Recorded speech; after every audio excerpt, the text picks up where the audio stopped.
Welcome back to Monday, May 18th, 1998. The WWF Champion finds himself in handcuffs by the end of the show. There's a gentleman under a blanket for some reason. Jerry Lawler will tell you why. We see Kane outside of his mask, kind of. All of that and more. It's Analyzing Attitude, episode 31. Go ahead and light the pyro.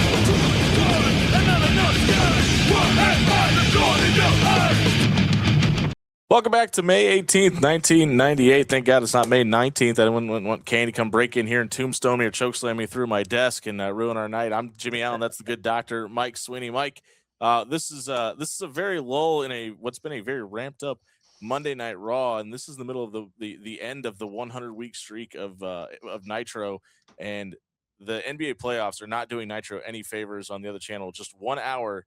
It's Raw's second hour. So the whole first hour of Raw tonight is unopposed by Monday Nitro. Right. And, it doesn't help that, for the wrestling world creatively, Raw was not that hopping tonight, but they were in attendance tonight because they were going pretty apeshit for Stone Cold Steve Austin. Yeah, absolutely, and I think it's important to point out in context for in 2026 for anybody that's maybe reliving the Monday Night Wars through our show or really just watching the Attitude Era for the first time, to put it in context that obviously now pro wrestling compared to the monster that is the NBA wouldn't be that big of a deal, and obviously you would put the NBA on over pro wrestling. Monday Nitro at this time was the #1 rated show in cable television. Of any, this isn't just in wrestling. This is of any sport, any television show on TV, and they're getting bumped for the NBA playoffs because of Turner's contract with the NBA that obviously in 2026 is still going through today. It's just crazy to think about in any aspect of any fashion bumping the #1 show in all of television. Yeah, but contracts are contracts, and Yep. but at the same time, it's Ted. I don't know. I maybe move Nitro just to like a Tuesday for one night. I Or know. like, why wouldn't you send it over to TBS? Yeah. Or one of your other networks that you have availability on? It just didn't make any sense. At the time. Odd choices. Odd choices. Both the owner of the WWF and the vice president of WCW open up their respective shows tonight. This is the episode where Eric Bischoff comes out on descending from the ceiling on a Harley Davidson, talking about it's good to be king. But Vince McMahon isn't talking about Eric Bischoff. He's talking about Stone Cold Steve Austin. He opens up our show tonight. Pat Patterson, Gerald Briscoe come out hand in hand here.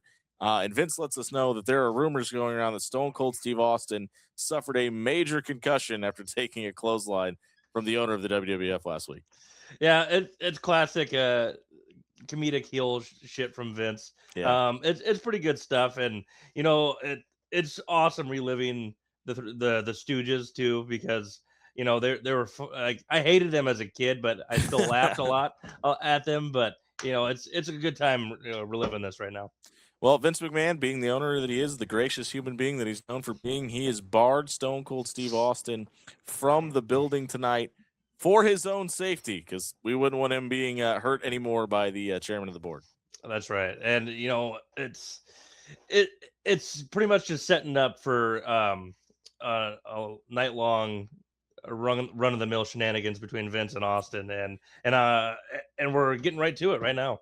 Yeah, this is one of the things that I miss the most about the Attitude Era is the storytelling from the main storyline at the beginning of the show to the middle to the end. That's something you don't really do as much as they used to here. But to your point, Stone Cold Steve Austin is shown by Vince McMahon before the show tonight, being told by a security guard out front that he is not allowed into the building, and by Vince McMahon's orders. And Steve says, "I'm sorry, what?" And the security guard says, "Yeah, unfortunately, Vince McMahon has barred you from the building." He said, "I'm feeling very generous and having a good time, so I'm going to go back to my truck and have myself a couple Steve Weisers and let you figure out if you want to do things the hard way or the easy way. Do you understand?" And he makes him say and repeat, "Yes, sir, Mr. Austin, sir," twice. And he says, "All right, I'll be back," and storms off.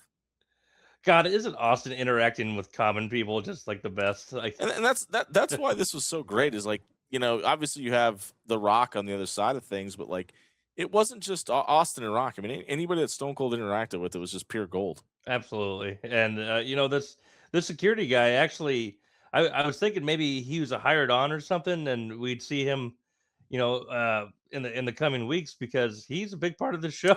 Yeah, that is like the focal point of the whole first Or- hour almost.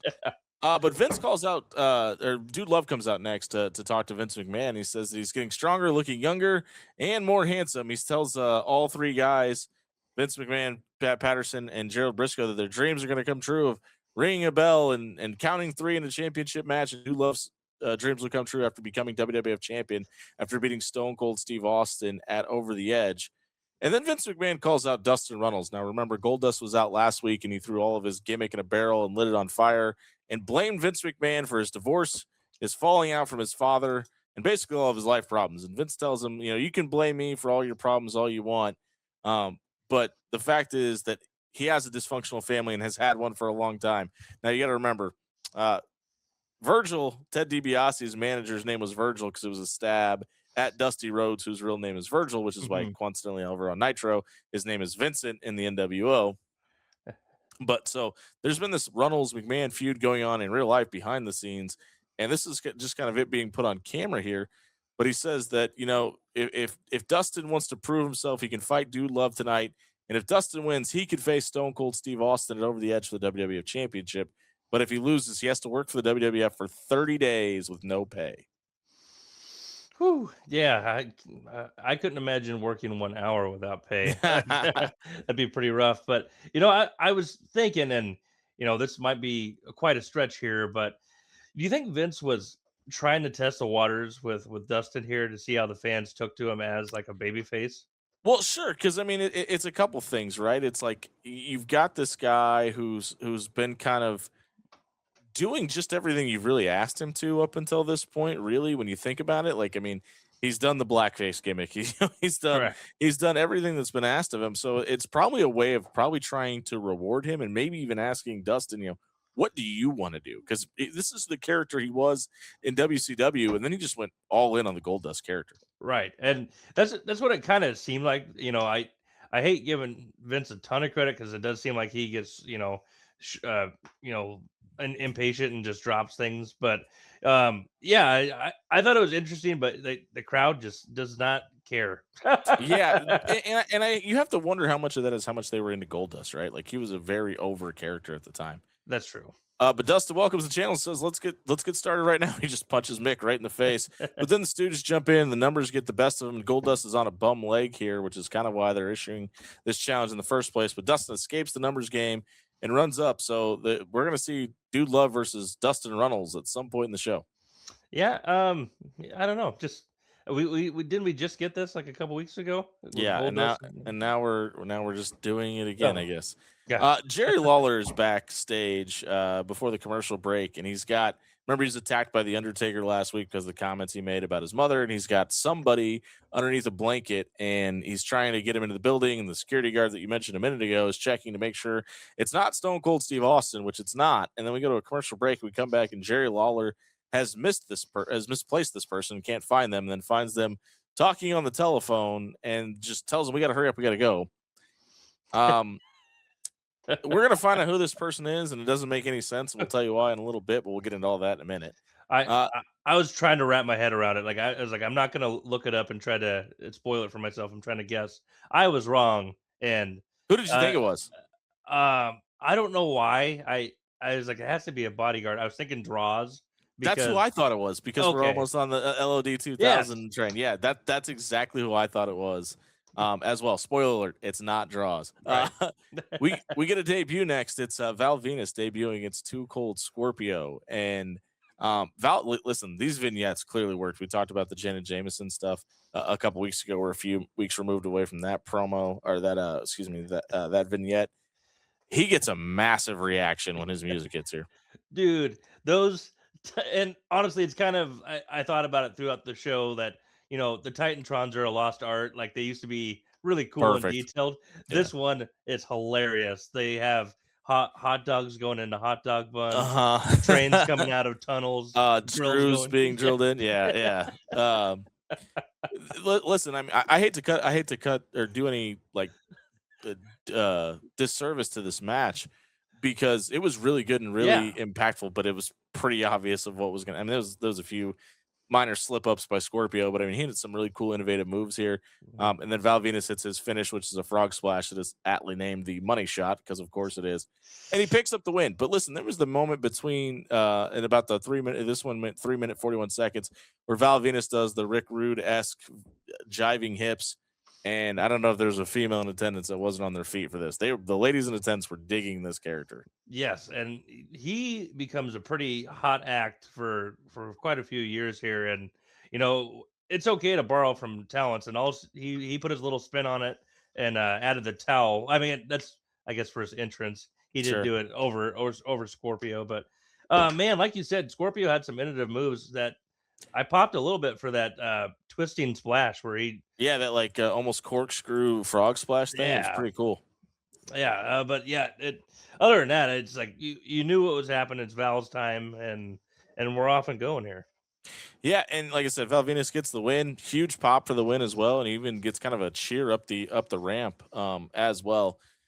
Another guy that gets a pretty good reaction, Stone Cold Steve Austin. He is now back at the arena, and he just, as he tends to do, beats the hell out of the security guard to get in. Grabs his the security guard's microphone and warns Vince McMahon and anybody else that's going to try to stop him that he's on his way to the ring, and that's exactly what he does. He comes out, massive reaction here for Rattlesnake, and he challenges not only Vince, but he tells the Stooges to bring their asses out as well. And then that's exactly what happens. Vince and Pat Patterson and Gerald Briscoe show up on the entranceway, and they're doing this like we're not scared of you shtick, which to your point a minute ago, Mike, this was absolutely hilarious. It's so funny. Steve Austin can't even keep character. He's laughing throughout this whole thing because if there's one thing we know about Gerald Briscoe and and Pat Patterson, they will do anything for Mr. McMahon. McMahon, oh my god, So good. I know they weren't how they were talking wasn't intentional. That's just how they talk, but it was so bad, it was so good. Well, yeah, because you get the French Canadian accent of Pat Patterson. You get the old school Oklahoman accent of Gerald Briscoe, and Man, it's so good. man, it's and especially with the match later.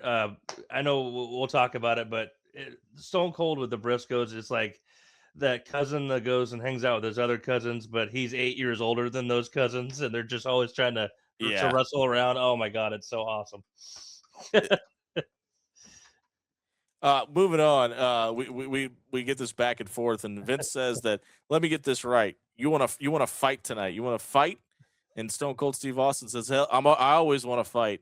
And he goes, "All right, it's not going to be 3-on-1. It's going to be 2-on-1, and we're going to tell you which one's yours later tonight. So we're going to get a 2-on-1 handicap match at some point tonight between two of these three guys and Stone Cold Steve Austin." Is it really worth it to keep it up with this? We're not going to tell you till last minute thing. It's like we know it's going to be Briscoe and Patterson. I mean, I don't know. Like, and then I don't. So I don't know because listen, Vince delivered the clothesline last week, and I think it's just a matter of teasing the Stone Cold versus Vince McMahon Sure, thing. sure.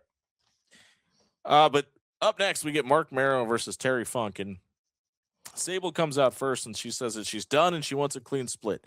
She wants everything to be over with Mark Marrow, and he comes out and he has this contract that says that Sable agreed to be in his corner for 2 years, so she's stuck there without pay. So I guess we're just continuing this. We're not paying people gimmick, I guess. But it's Terry Funk versus Mark Marrow, and we get the same exact Mark Marrow match that we've had really for the better part of a year and a half now, where heel stuff, heel stuff. Mark Marrow gets a low blow. The only difference is this time Sable distracts the referee, which allows Terry Funk to get his wits about him, deliver a DDT, and pick up the win. So I guess if Sable's going to be in Mark Marrow's corner, she's not going to make it easy. Right. I mean, all this really did was show us that Sable's now just going to try to be a thorn in his side, like on Mhm. purpose, and that Mark Marrow just carries around a contract in his boxers because Yeah, she called him out, and I don't think he knew what she was calling him out for, but he just, he had that ready to go, didn't he? yeah, coincidentally. we talked about the debuting Val Venus a minute ago. The other set of vignettes that have been running kind of at the same time have been Edge. Now, there's an entirely new stable that debuts next week before this guy that we've been seeing these vignettes about. We'll talk about that at the end of this episode. But like, as excited as people probably were for Val Venus at this time, these Edge vignettes are just bad, man. There's Man, just nothing to them. and like I can't remember the exact quote, but it was like something like you can't prepare for the You edge you or can't prepare for this Edge, this actually. edge. Yeah. Oh man, I tried to give it a little oomph last week and help it out a little bit, but This there's is not bad. really This is there's not really bad. all those vignettes were for, to be honest, is just his Titan drawn music video. So Which is I all it don't ends up know. being used for, which was, by the way, the right call. Right. Uh, what happens next is just, I think I'd rather watch more Edge vignettes. It's the DOA versus the Legion of Doom, and this, I'm just gonna fast forward to the end here. This is the third win the DOA have gotten over the Road Warriors. Yep. And I was thinking, I got nothing for you. I was thinking that the Road Warriors were done at early '98. I Probably forgot should have that been. they extend on and off through '99 Yeah. and whatnot. And One thing of note here is Sonny doesn't come out with them, and they're full yes, fledged into the LOD 2000 gimmick where she's kind of the centerpiece. yeah, But they also, we've hit the part where they start booking them to botch intentionally in the ring right. and mess stuff up and be a bad tag team. Oh, and the Sunny thing too. Now that you bring it up, she is about a month away from being done with the company. She's got 6 more weeks though, but she's just not here for no reason. Right. I didn't know if it was because of her demons. I I'm heard sure it about was. backstage I mean, stuff with Sable. on TV, it was no, there was no reason not to be there, True, and true. no explanation. Just very weird. Speaking of weird things, I don't remember them doing this, and I wish they wouldn't have. Up next, we have Paul Bear and Kane at a doctor's office doing a DNA test. Now, Sorry. Kane is supposed to be in kayfabe land a monster that can make fire come out of ring posts by raising his hands in the air and putting him down, and just explosions happen. He lit a cameraman on fire the other day with just his bare hands, shot lightning out of his palm at the announcer's table. And now he's at a doctor's office doing a DNA test with his would-be father wearing a ski mask and a tracksuit. No, I'm not kidding. And whoever's idea this was this was just terrible. Like Paul, the way how happy Paul Bear was to be doing this was just You could hilarious. By the tell way, that they were having a blast, though. That yeah, like, and Kane was trying to stay in character and it wasn't going well. man, I double take for a second. I was like, "What the fuck is this?" And Yeah. that's Kane. Yeah, He can make magic. You're right, but he can't. He can't not wear his ski regular mask. mask Yeah. with other clothes. Yeah, why would he wear ski? It made no sense. Looks like he's about to rob a Oh, yeah, he's paternity about to test. rob the sperm bank that they're at. Up next, Jerry Lawler comes out and he's with this blanket person who's helping escort them down to the ring, and he reveals this person to be Al Snow. And now, if you're watching Analyzing Attitude for the first time here in episode 31, you're probably thinking, "Wow, it's the debut of Al Snow." It wasn't. Al Snow debuted last week, so having him come out in this blanket made no sense. No, I mean, I don't know, man. I feel like the Seth Rollins storyline that's going on right now with the guys in the masks. They should have Yeah, I don't think blankets. that's over though. They should have came out in blankets. It made more sense. But Al Snow says he's here because Jerry Lawler promised him a meeting with Vince McMahon. He wants to meet with Vince McMahon because he wants a job. Yeah. Got a job squad T-shirt on, and he's going to do commentary to protect Jerry Lawler from the Undertaker. And then he just tells Al Snow to go sit in the crowd because he's annoying. Which this will pay off later. Mm-hmm. But we get Goldust versus Dude Love next. And this was fine. I think the match they had 3 weeks ago that you alluded to a minute ago was much better. Like Goldust is selling his knee here. I kind of wonder if Dustin Runnels was actually injured at this point because he seemed to be favoring it legitimately at this time. It's possible, and it's not like it is now. They were working all the time, so there's a good chance he did mess something up. And I don't know if we really had a meat and potatoes of the. We do. I'm going to get We there. do. Yeah. Oh, gotcha. I think the only thing I really remember about this match as I was watching was Dustin takes a pretty good steel step shot. Like he really throws himself and into the moves top. it. Yeah. Yeah, but But okay. the Stooges come down, they get the upper hand with the numbers game. Dude Love gets the mandible claw in and gives them the win. So now Goldust is working for free for the next 30 days. And like we mentioned a minute ago with Sable working for Mark Marrow, but the reason that this is weird too is because if you remember like a year and a half before this, they also did the weird thing where like Brian Pillman had Marlena working for him at the time for free too. And then that whole angle and all of that, it just, maybe hard times, the working man, the plumber thing is why we're doing. I don't know. It was very weird. I don't know. I feel like he doesn't. Vince doesn't book anything by accident, or maybe Yeah. he does. I don't know. It's a weird one, and if we really look at the bigger picture, like there could be a lot of meaning behind a lot of these things. Yeah, for sure. Listen, it's a way to keep Dustin Runnels in the main event scene too. So I mean that's obviously got its interesting side to it as well. But Steve Austin was watching this whole thing on a monitor backstage, and as he's sitting there watching, two police officers come in and they arrest him for attacking the security guard earlier. And Vince McMahon comes in and just tries telling him that he needs to be a better upstanding citizen and he can't do these things, Steve. And it's Steve Austin is almost foaming at the mouth, and he keeps saying, "They can't keep me arrested forever." He just the shot where he's just like staring at Vince for like it Oh, felt we're gonna like get we're gonna get to that one in a minute. oh Yeah, gotcha. that's a different scene. Sorry. Because before that, because we can't just get to that scene right away, we have to obviously have the Headbangers versus Kai and Tai. Now, I know that doesn't sound that intriguing in 2026. I really enjoyed this match. This might have been the best match of the night. Like It the tandem moves together have been fantastic. And man, I don't know about you, but Mosh, the future Beaver Cleavage, Yeah, uh, people forget. I think he got pissed off by them at the start because he Dude, was laying it in and he looked pissed. same thing with Dan Severn 2 weeks Yeah. ago. I mean, he just kind of seems to be shooting at this point. But Right. like I'm really digging Kai and Tai at this point. I wish they would have done more with him. We find out that the guy that was the masked man 2 weeks ago is now Yomagachi. Mhm. In no mask here, and he's been dubbed the leader of this group. And there's they're kind of always in this Freebird Horseman style 3-on-2 tag team approach, but Funaki's more on the outside here. But we get nothing again here. This is the fourth Kai and Tai slash Club Kamikaze match in 4 weeks, where it's just a Smaj DQ finish when nobody wins. Yeah, and I mean uh, that's what it just kind of feels like.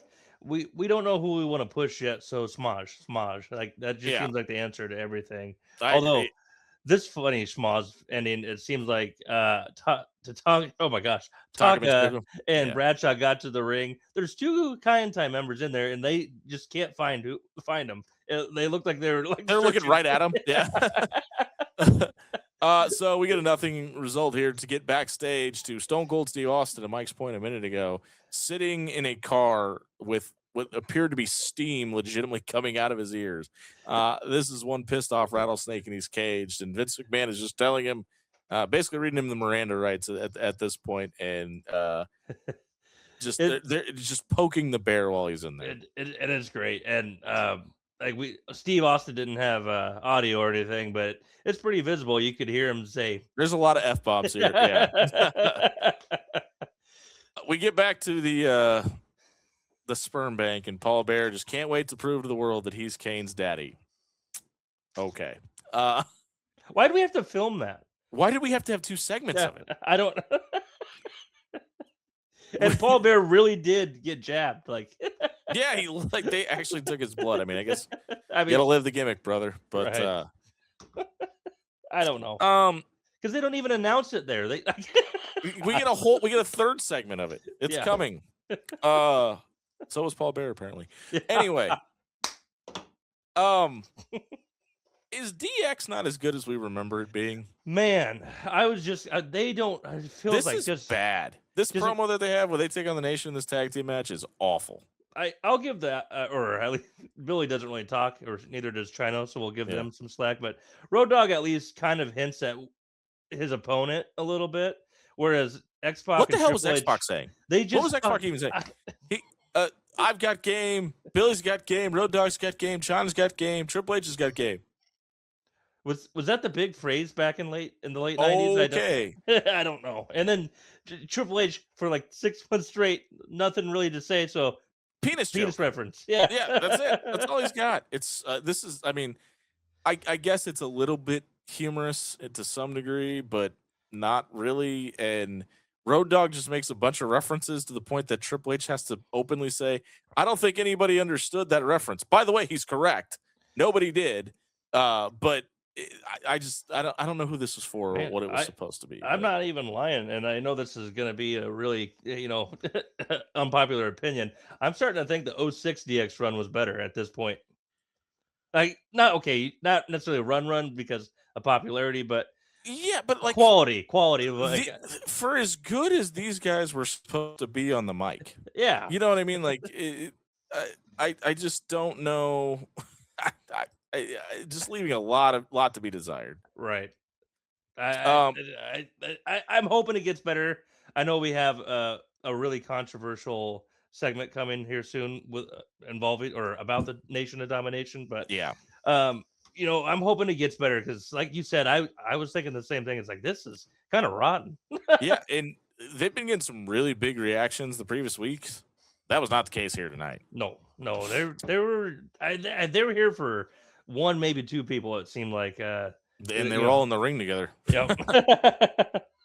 Uh, the nation comes out and there's a giant brawl at the beginning of so I didn't even know if we were gonna get a match here. Then we go to commercial break, we come back and Road Dogg and the Rock are in the ring together. And here's your meat and potatoes of the night because Rocky sends Road Dogg off the Oh, ropes and goes up for a leapfrog, and Rock kicks him woo. right in the nuts. That's right. It was so fun. Like, here it is on your screen right now. You'll see it, but it Hit was him and his meat and potatoes. yeah, the comedic timing was way better than Mike's delivery there. Uh, but this was fine. I didn't understand the finish. We get through it. China gets up on the apron. Farouk runs down, so I don't know why she wouldn't get off the apron. But I mean, he ends up attacking the Rock, so it helped him out. But Farouk drives a pile driver, even though he's a face, which allows the DX members to get the pin and the win. So we also find out that the tag titles were on the line here, which they didn't mention beforehand. So the Outlaws retain when we weren't even told it was a tag team championship match. Man, I guess. in real life in 2026, we were watching the now former head of SmackDown Creative pin a board member of WWE. Yeah, that's well, Road Dogg's no longer with the company. Right. So I yeah, said yeah. former. Oh yeah, that's true. That's true. Yeah, so I guess the tag titles were on the line, so that's cool. That should have Yeah. probably been promoted at some point in this show And like, why? I don't know. Why do this nothing tag match at the pay per view when you could have done a tag title match? I don't know. It's to get more guys in the ring, I guess. yeah, and I think we'll get into it in a little bit with Vader, but like with Farouk, it's another thing with this pay per view that's so weird. They're like backtracking on feuds instead of going forward with the ones that are still on. Like Taker and Kane, why aren't we doing that? Let's do Kane and Vader. Yeah. Farouk and Rock, why aren't we doing another like Rock more with DX? But it is what it is. I guess Rock and Farouk didn't have a blow off, so it is what it Well, is. what's crazy, and I talked about this in the last episode, is like we're like Ron Simmons is out in jeans and a white beater and is delivering a pile driver here, and he's been feuding with the nation with Steve Blackman and Ken Shamrock like unofficially. Right. We're still 9 months away from the debut of the Ministry of Darkness before he flips to the Acolytes as well. Like Right. so, just Yeah. like we still have 9 months of this iteration of Farouk. So Right. it's gonna be interesting to see how it pans out. Speaking of panning out, we pan out and go to the back. Stone Cold Steve Austin is being told he can be released and let out of the handcuffs if he just apologizes to the security guard which he attacked, and he does so in the most aggressive manner anybody's ever issued an apology that you've ever heard in your life. And then after he's let out of the security out of the handcuffs, he tells the security guard he's sorry that he's so stupid, gives him the double birds, and storm off. So the main event is back on the street fight between two of the three hear no evil, say no evil, speak no, or hear no evil, see no evil, speak no evil trio in Stone Cold Steve Austin is Mhm. back on. But before we get there, we have to get to the announcement of the year in 1998. Paul Bear is Kane's father. There's some makeshift doctor who wasn't even the guy issuing the test. in the vignettes, but this guy is just out here In a in a suit. Maury Povich esque segment, which means Paul Bear has to come out and gloat. He says he's not the boy who hollered wolf. He's the fat man who tells the truth. And he tried rhyming wolf and truth. It was very weird. He told the Undertaker that Kane was alive, and he told the Undertaker he was Kane's father, so he's telling the truth. And the truth is in the pudding. The truth is in the pudding. Yes, that's a semen reference, folks. Sure. But he says that the Undertaker's Oh, mother was a God. two-bit whore, which of course the dead man comes out and he attacks Paul Bear and he attacks Kane. Kane gets the upper hand on him, and then Vader comes out because we've got to continue that feud, I guess. But we're gonna have a mask versus mask match at Over the Edge. But like, is it Kane's mask? Is it a ski mask? Which mask is on the line? Right. Exactly. And, it's gonna be really weird if Vader loses and we have to see his face for the first time Yeah, ever. yeah, this is gonna be terrible. But the street fight is on. The main event is next, and we find out it is Stone Cold Steve Austin versus the Stooges. And Al Snow is still in the crowd, and he's screaming to Jerry Lawler, "I want my meeting! I want my meeting!" Because he wants a meeting with Vince McMahon. There's a man standing next to Al Snow wearing a Stone Cold Steve Austin mask and a really weird old school jacket. Um, but before the match starts, out comes Sergeant Slaughter. We've been talking about this for weeks, Mike. We were wondering when the Mhm. official heel turn happened. This is that moment where Sergeant Slaughter is officially in the corner of Vince McMahon's crew because Austin gives him the double finger. And keep in mind, Steve Austin has stunnered Sergeant Slaughter 3 times now. Austin flips Sarge the double bird, starts this match, and Sarge just attacks him from behind despite being the official here, which allows the Stooges to get some offense in. We got half crabs here and finger twists and everything else. I mean, they're just doing a number on the rattlesnake. I shudder to think how hard Steve was laughing, like, Yeah. as he was doing this, like, because you gotta know he loves those guys backstage and everything, so, like, Yeah. oh my god, they're just probably having a ball out there. Pat Patterson wraps his hands in tapes and punches Steve, and you kind of see him at the ground with a little bit of laughter when he hits the ground too. So I mean, he's doing his best to keep it locked in here, but the battle kind of spills to the outside and allows Austin to get the upper hand. And then that's when Dude Love runs down, and Sergeant Slaughter is kind of trying to officiate, kind of trying to like attack Austin at the same time. It just didn't really seem like he knew what to do here. Yeah, it was clunky as shit, but I Yeah. mean, I Vince mean, isn't it's a Stone Cold Steve Austin versus the Stooges, so right. Yeah, I mean that's what I was kind of saying. Like the little cousins just trying to attack yeah, the the big uncle, older cousin, like yeah, grabbing their legs and shit. Like it's yeah. hilarious. They were doing their best, but the Rattlesnake got the upper hand. Dude Love comes down. He clotheslines Austin over the top rope. We got this weird moment on the outside where Mick is clearly supposed to be the aggressor, but somebody spilled their drink legitimately on the outside, and he falls down, and Steve just kind of stands there, to know what to do, so he just kicks him. But then the gentleman that was standing next to Al Snow wearing the Steve Austin mask hops the railing and starts attacking Dude Love. We have an entire security force dedicated to keeping Steve Austin out of the building, but we can't keep fans in their seats here. Yeah, Um, there was not I even like an guess attempt to like hold him back. So I mean, did this person tip off the security before he jumped in there? I don't know. he must have, but he starts so Austin starts attacking Dude Love as well. And then the fake Stone Cold Steve Austin grabs a chair and hits the real Stone Cold Steve Austin, and then reveals to the audience, of course, it's Vince McMahon in a Stone Cold Steve Austin jacket. The last clip we get here is Vince McMahon leaving Stone Cold Steve Austin laying as we fade to black. No, for the first time, really, that Stone Cold's been had since Yeah. he lost or since he won the title from Shawn at Mania. And but before we grade the show, Jimmy, I need to know a very important question from you. Which reveal was better, the Stone Cold it's Vince or blanket it's Al Snow? Ooh, I think it's got to be the Vince McMahon thing because there was a case it wasn't, and Al Snow debuted last week, so that made no sense. So Fair enough. I will go with the Vince McMahon unveil.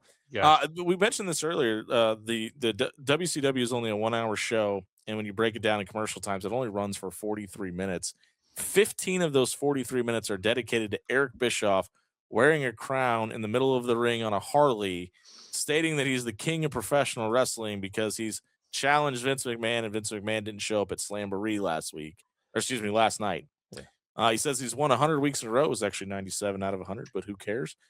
The real number, though, is Raw does a 4.2 in their last hour compared to Nitro's 2.5. So not even just the 1 hour uncontested hour, they win by almost double the margin in the second hour as well. The irony of Bischoff's promo, man, because he's got to see that these numbers are close for the most. Spoiler alert, by the way. They don't win for another 13. They being Nitro don't win for another 13 weeks. It isn't that. 13. And I believe it's the Goldberg, last time they win. right? Yeah, I think. Yeah. Well, no. It's one other time. And then the next time they win after that is when Goldberg beats Hogan in Georgia. Gotcha. Okay. I knew that had to have been one of them. But all right, sorry. Go ahead. Yeah, no, that's all right. So obviously, we'll go ahead and grade this show for Monday Night Raw. What do you got, Mike? C+. Just nothing really. I mean, I know we kind of shit on it, but it wasn't bad. It was just kind of nothing. It's been kind of popping for the last. If this was analyzing attitude episode like 9, and we didn't have to do with gang war stuff, I probably would have gave it an A minus.